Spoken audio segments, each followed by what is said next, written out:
Now, how do you get all your vitamins in one meal? Is it possible? I really want to show you what makes up these meals and why they're nutritionally dense before I show you the actual meals. All these foods are animal-based. All these are plant-based for the most part, okay? Let's start with protein. If we look at plant-based proteins, they're low-quality proteins. It's very difficult to get a complete protein when you're just going with plants. It's very easy to get complete proteins if you go with animal products, especially animals that eat grass. Those animals also can be fed grains, but the grain-fed animals are not as healthy. And all I want to point out is there's a difference between grass-fed and grain-fed animal products, okay? So, for example, pork, poultry, and eggs are all grain-based. You can't just raise a chicken just on grass. They don't survive, or even a pig. So if you were to ask me, out of all the proteins, what would be the healthiest, the most nutritionally dense, I would say beef or lamb or even goat. And it's fascinating to me how they classified red meat. They kind of threw it in the bucket of processed meat, and they said, oh yeah, that's not healthy, that's junk food, it causes cancer, when it doesn't at all. In fact, it's just the opposite. It's the healthiest thing that you can consume. And personally, when I was very, very sick and I started to turn things around, it started with eating buffalo burger for breakfast. That was the thing that just gave my body what it needed, and boy, did I feel better. And this is why the carnivore diet is very, very successful for so many people with gut inflammation, autoimmune diseases, and other sensitivities to plants. So some of these nutrients, you can get them from either side, plant or animal, okay? What about vitamin K1? Well, you can't really get it from animal products, okay? It is mainly from dark leafy green vegetables. And just by looking at this nutritional profile, it'll kind of tell you what you should be eating more of. Vitamin K1 helps stop bleeding. It helps you clot. And then we have vitamin A. Now, a lot of times you'll hear, oh yeah, carrots are really high in vitamin A, which, by the way, is not the active form, and the conversion is not very high. So retinol, vitamin A, is difficult to get from plant source, but you can easily get it in a little liver, fish, cod liver oil, egg yolks. Then we get iron. Well, there's two types of iron. There's one type that's not very absorbable and usable by the body. That's called non-heme, okay?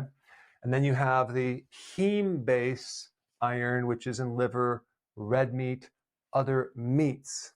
So if someone is anemic, they should not be getting their iron from spinach, things like that. They need to get it from like liver or red meat. All right, then we get the B vitamins. You can get a great source of all the B vitamins from red meat, fish, eggs, cheese, liver. You can also get B vitamins from grains. The problem with grains is that when you're eating whole grains have phytic acid, which actually block trace minerals. Plus it has gluten, the only protein that our bodies can't digest, and that can really hurt our guts. However, sunflower seeds have some B vitamins, and so does nutritional yeast. But nutritional yeast does not have B12 unless it's added. Okay, what about collagen? Now, collagen is a type of protein that makes up 1/3 of all of our proteins. And if you think you're just going to eat a steak and get enough collagen, it has a small amount of collagen, believe it or not. But if you have short ribs where you have more collagen to that, or the skin on fish, or bone broth, or organ meats, then you can get collagen. As someone gets older, it's very important to have enough collagen too. As we age, it kind of breaks down more. And there is no collagen in plants. Okay, what about D3? Well, some people will say, oh, you should get your vitamin D3 from mushrooms, right? 1/3 the potency. You would have to consume 5.6 pounds of mushrooms every single day to just get 10,000 international units of vitamin D3. And by the way, if you had any thought that 10,000 IUs of vitamin D3 is toxic, that's like basically getting 20 minutes of sun. Okay, it's non-toxic. You can also do cod liver oil. You'll get some, but not close to what I recommend as a maintenance, which is 10,000 IUs. Sardines have some vitamin D3. Okay, what about iodine? Well, shellfish, tons of iodine.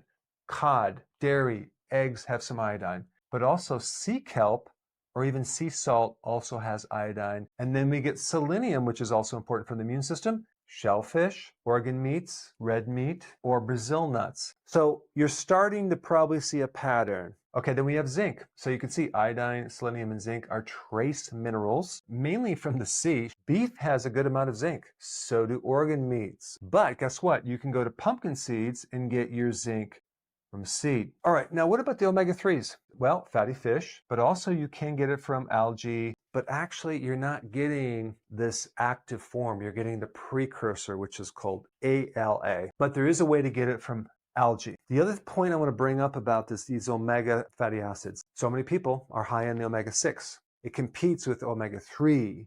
We need a lot of omega-3. Then we have magnesium, a very important, you can get it from fish, but dairy, but it's a little on the low side. But pumpkin seeds are a really good source of magnesium and zinc, but also greens, because magnesium is at the heart of the chlorophyll. So you can get it from any type of vegetable and even chocolate. Then we get to potassium. We do get a little bit in fish and red meat, but you can get avocados and greens. And so these two minerals, magnesium and potassium, which are really important, are heavier over here than over here. Then we have vitamin E. You do get some vitamin E from fish, dairy, and eggs, but it's going to be higher in sunflower seeds and greens. It's also in nuts as well. Most nuts are roasted, so you're just going to destroy it because vitamin E is heat sensitive. Phytonutrients. Phytonutrients are all the hundreds of thousands of chemicals in our food supply that help protect us and create all these therapeutic, amazing effects. Onions, garlics, herbs, things like that.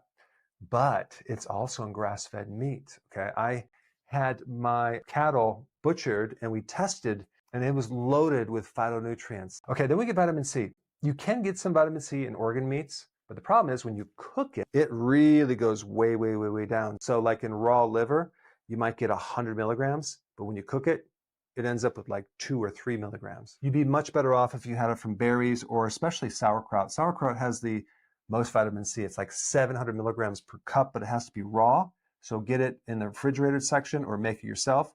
Or any green vegetable has some vitamin C in it, a good amount usually. Now let's go to examples of meals that give you a nice combination of certain things to get a good amount of nutrition. Okay, so we have some examples of meals. And you know, I think it is impossible to get all of your nutrients from one meal. Some days you can have more, some days you can have less. It doesn't have to be a certain amount every single day. But I want you just to get the overall concept of what you should be eating or including in your meals. Let's start with the steak and eggs and salad. Okay, that would be one meal that you'd get a good supply of protein and also the minerals and phytonutrients right here. Burger, cheese, sauerkraut, you get your vitamin C right here. You get fiber for the gut. You also get vitamin K2, but you're getting vitamin K2 right here. High quality protein. I do this a lot. Then we got the liver and onions and cauliflower. Okay, good combination. You get cruciferous right here. You pretty much get almost every nutrient from liver and some great things from onions as well. Eggs and avocado is a good combination. Then we have sardines, tomato, tuna salad. So you have tuna on greens. I like to throw nutritional yeast on there. It gives a nice little nutty flavor, and there's a lot of B vitamins and trace minerals in nutritional yeast. Salmon, carrots, Brussels sprouts, it's a good one. Shellfish, mashed cauliflower, short ribs can give you the collagen, and then cheese and tomato, that's a good combination. I'm doing a lot of pork rinds. There's different flavors and things like that. I make sure I get the one without the MSG and all that. Pork rinds give you collagen, of course. Get your vitamin D from the sun if you can. And then for a dessert, berries, Greek yogurt, right? You get your vitamin C, chocolate and kefir. If you do chocolate, try to add some dairy because chocolate does have some oxalates and the calcium in the dairy can bind with the oxalates and actually kind of neutralize them. So chocolate and kefir, chocolate, sunflower, and pumpkin seeds, right? With cheese, right? I'm not saying all mixed together, but you could do this as a little, dessert. But I already mentioned the benefits of sunflower seeds and pumpkin seeds, right? Pumpkin seeds have a lot of magnesium and zinc. So I hope this kind of gave you some idea on some nutrient-dense foods, but I'm really curious if you have even more ideas on this, please comment down below and I will see you in the next video.